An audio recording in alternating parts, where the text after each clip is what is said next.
Bonjour, aujourd'hui je vais vous parler de l'application Coros. Voilà, donc quand on ouvre l'application, on arrive sur cette page qui donne toutes les infos quotidiennes. Le nombre de pas, les calories, l'activité physique du jour. Ensuite, quand on fait défiler comme ça, on a plan d'entraînement, si jamais vous en avez programmé un, ou même téléchargé un, on peut en télécharger des programmes déjà tout faits. La charge d'entraînement du jour de la semaine, le niveau d'entraînement, la forme physique, récupération par rapport aux activités des jours précédents, le niveau de course, la fréquence cardiaque, la moyenne quotidienne, on peut avoir à la semaine, au mois, à l'année. Tac. La fréquence cardiaque au repos, elle est prise le matin automatiquement, au réveil, plus ou moins. Donc la semaine, le mois, l'année. Le niveau de stress, le sommeil de la journée. Tac. Donc on voit le temps éveillé, le sommeil paradoxal, le sommeil léger, le sommeil profond. La fréquence cardiaque tout au long de la nuit. Ici on a le niveau d'acceptabilité des différentes plages de sommeil.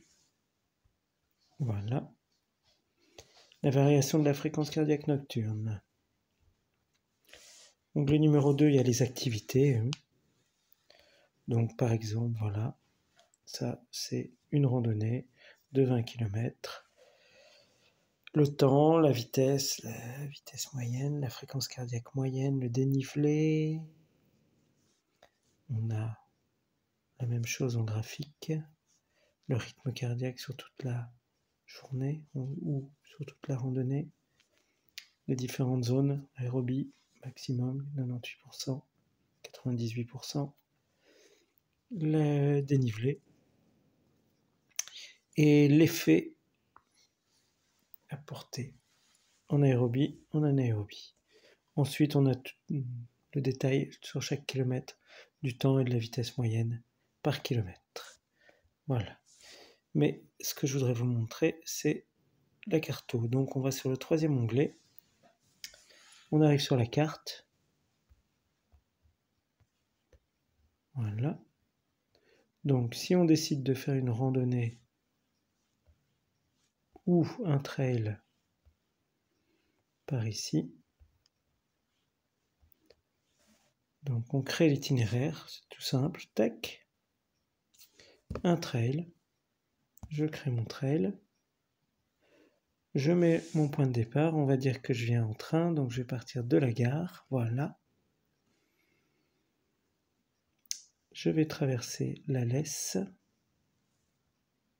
dézoomer un peu pour voir un peu à quoi ça ressemble. Ok, là il y a pas mal de courbes de niveau. On va aller voir un peu ce que ça donne. On longe la petite rivière. On va essayer de grimper maintenant dans les courbes de niveau pour arriver par ici par exemple. Voilà. Déjà on a 218 mètres de dénivelé sur 3 km 78. Voilà, on continue. On va récupérer un peu. Donc on va redescendre. On va aller par ici. Voilà.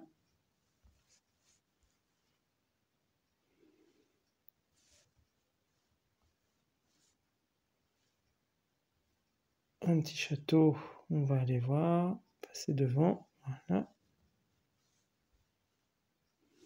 Un peu de courbe de niveau à nouveau. On va remonter par ici. Tac, on continue. On a déjà presque 8 km, 360 de dénivelé. On monte à 400. Et on rentre tranquillement vers le point de retour. Voilà, on a fait une petite boucle, 10 km 77. 423 mètres de dénivelé positif. Si c'est pas assez, on peut faire la boucle 2 fois. On peut la rallonger. Voilà. On clique sur terminer en haut à droite. Voilà. On crée un nom. Trail des plus, par exemple. Tac, tac. Voilà. On l'enregistre. C'est créé. L'application nous demande de sélectionner la montre pour envoyer directement la trace dans la montre. C'est parti. Voilà, la trace est dans ma montre. C'est assez simple, hein.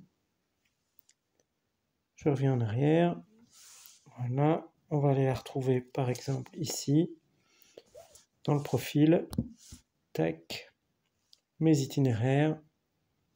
Voilà, trail des plus, 10 km, je regarde. Et voici.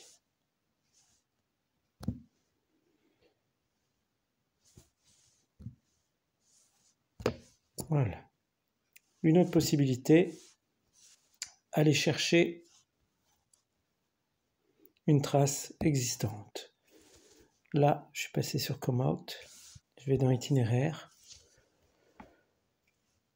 Je décide d'aller.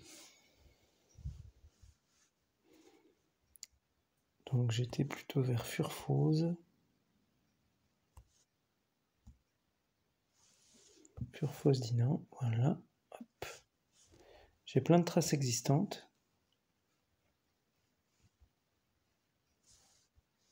Je choisis la course. Voilà. Donc j'ai plein de traces existantes. Je décide de partir de la gare. Donc par exemple, il y aura cette petite course qui va nous faire 17 km 300 avec 430 mètres de dénivelé. Donc il nous indique expert, surface goudronnée ou dure pour la plupart. J'ai pas envie de faire du goudronné, je reviens en arrière, je vais chercher autre chose. On va voir la bleue.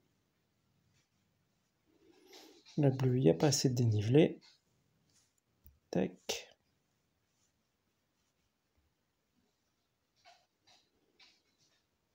« 18 km, c'est un peu long. 13 km. 30 km, là, ça va faire beaucoup.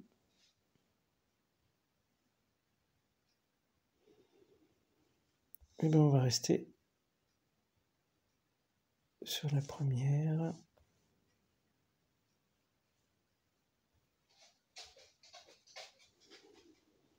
Voilà, 17 km, 430 mètres de dénivelé, par exemple. Donc, je vais la choisir. Je l'enregistre. Voilà. Je vais sur ma montre. Non, je ne vais pas sur ma montre. Je reviens en arrière, je vais sur mon profil. Je vais enregistrer cette randonnée. Elle est ici.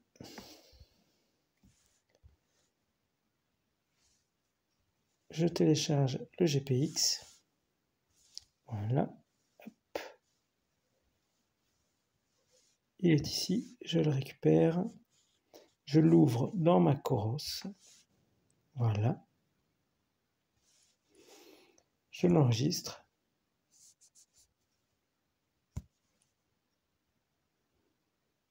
Voilà. Et en bas à droite, sélectionne ton appareil. Il va directement dans ma montre. Voilà, une randonnée non créée, importée. Ou un trail. Je peux faire la même chose avec Visorando par exemple.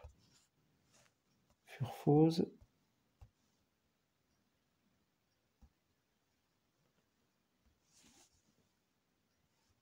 Furfose Namur. Voilà. Activité pédestre. Rechercher. Donc j'ai une 18 km avec 360 mètres de dénivelé. 15 km. Allez, je choisis celle-ci.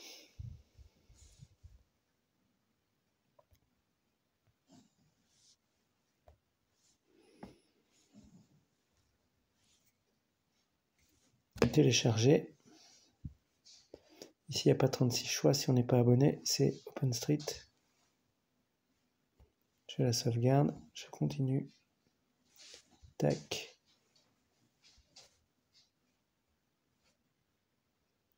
Voilà. Télécharger le GPX. Et voilà. C'est assez simple. J'enregistre l'itinéraire.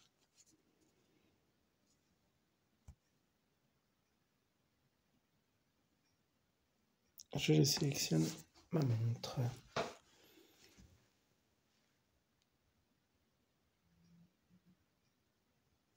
Voilà, j'ai 3 différentes activités, randonnée ou trail, en boucle, dans les alentours de Furfose.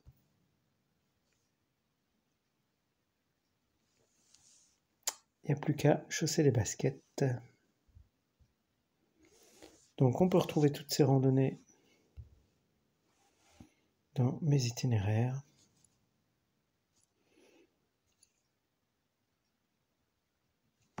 Voilà. Donc aussi bien en randonnée qu'en trail, au choix. À bientôt, au revoir.